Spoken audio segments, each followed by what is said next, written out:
What's going on, Legends? We just got information on Borderlands 4's Endgame from the Gearbox Dev Panel at PAX West.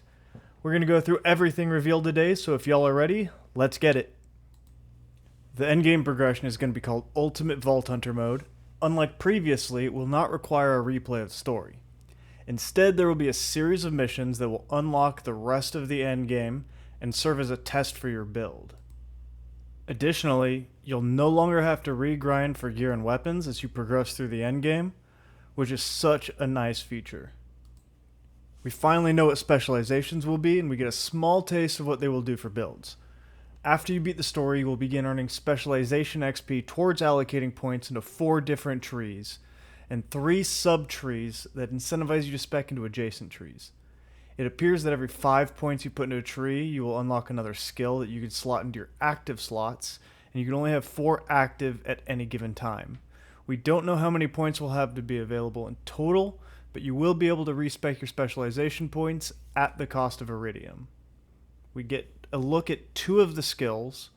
Bullets Are Scared of Me, which gives damage reduction based on how full your shield or health is, whichever is higher, and Full Spectrum Arsenal, which scales your ordnance damage based on your increases to gun damage, which is very exciting for ordnance builds. Specializations will be account wide, so after you unlock them, if you start a new character, you will have them available right from the start and earn specialization XP towards that shared pool. Another huge win is that after you finish the campaign on one character and unlock Ultimate Vault Hunter mode, you will then be able to start all subsequent characters at level 30 with the campaign completed. You'll have to re-explore the map and unlock all of the points of interest, but this is a huge W. At launch, there will be 5 Vault Hunter mode levels, which you get incrementally after you complete challenges across the entire map. And then once you've completed enough challenges, you face a trial, a wildcard mission, which takes replaying a mission filled with buffed enemies who have a new set of lethal traits, as they state, which will be buffed health pools, higher damage, resistances. So that'll be how you unlock the next tier of UVHM. There'll be 3 weekly events that bring variety to the loot grind. First is a weekly mission that will guarantee a legendary drop so you can farm for a god roll. Secondly, the Moxie's big encore boss will be a tougher version of one of the bosses in the game, but they will have increased drop rates for their dedicated drop. The machine will cost iridium, which is seemingly going to be used as a lot as the endgame currency. And lastly, Maurice's Black Market is making a return. Like previously, it will move around from week to week, but the offerings are no longer the same for everyone. Instead, each player will have their own selection of 2 items, so if you're playing in co-op, this will give you even more chances to find the items you're looking for. There's going to be firmware that will be exclusive to UVHM as well. Firmware are set bonuses that you can have on your rep kit, ordnance, enhancement, shield, and class mod. You can mix and match firmware sets, having up to 3 of the same set to get all of the bonuses. You can have 3 of one set and 2 of another, or go wide with the first tier of 5 different sets, depending on what your build's looking for. The first 2 set bonuses will often be flat stat increases, while having the full set equipped can provide a unique perk depending on the set. We have seen that there are firmware transfer stations on the map, so you'll be able to move firmware sets around on different pieces of your gear as needed, instead of having to worry about the specific shield you are looking for, rolling the correct firmware you need, for example. We also got an update to the pre-order bonuses for the game. Borderlands 4 has already reached the #1 spot on Steam, and so we're going to get a couple of guns, a grenade, a rocket launcher, and a Psychomask cosmetic for every Vault Hunter. The Malawan SMG at the top is going to be a level 1 gun that shoots fireworks, so it'll be somewhat usable in the beginning of the game, but not super powerful.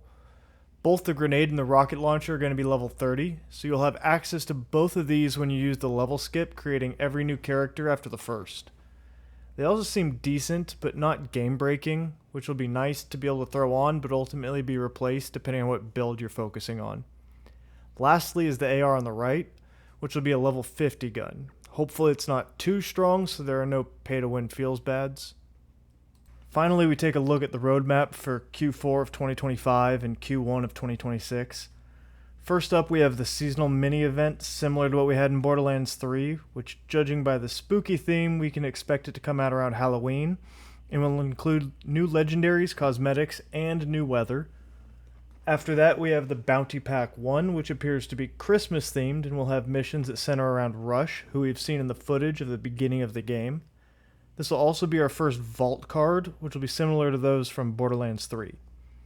We then see that invincible bosses are returning in Borderlands 4. While it appears that this will be the first invincible we will be getting, they have said that not everything Endgame related has been spoiled and that there are still some surprises that we will discover ourselves, so fingers crossed that there's something at least at this difficulty level already in the game at launch.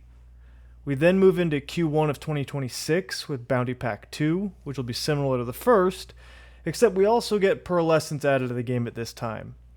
I am a fan of them waiting to add them to allow us to craft builds without them in mind first, and then get to add them to the mix to either amplify some builds or shake some up. Pearls will have less than a 1% drop chance, so they are going to be very rare, which is a very good thing, and something I'm excited to farm for. Then we get our first story DLC titled Mad Ellie and the Vault of the Damned, as well as our first DLC Vault Hunter, who's pictured in the silhouette, and looks very interesting. It looks like they have feathers on their shoulders and hat. I'm also getting Scarecrow vibes for some reason. But anyways, that was everything revealed today for Borderlands 4's Endgame. Let me know down in the comments what Endgame activities you're excited for, and also what you think the first DLC Vault Hunter's action skills are going to be based on the silhouette. It would mean a lot if you can give the video a thumbs up, as it'll help the channel grow. And please consider subscribing for more Borderlands 4 content, as we will be streaming live when the game comes out in 2 weeks. Thank you all for stopping by. I hope you have a fantastic rest of your day.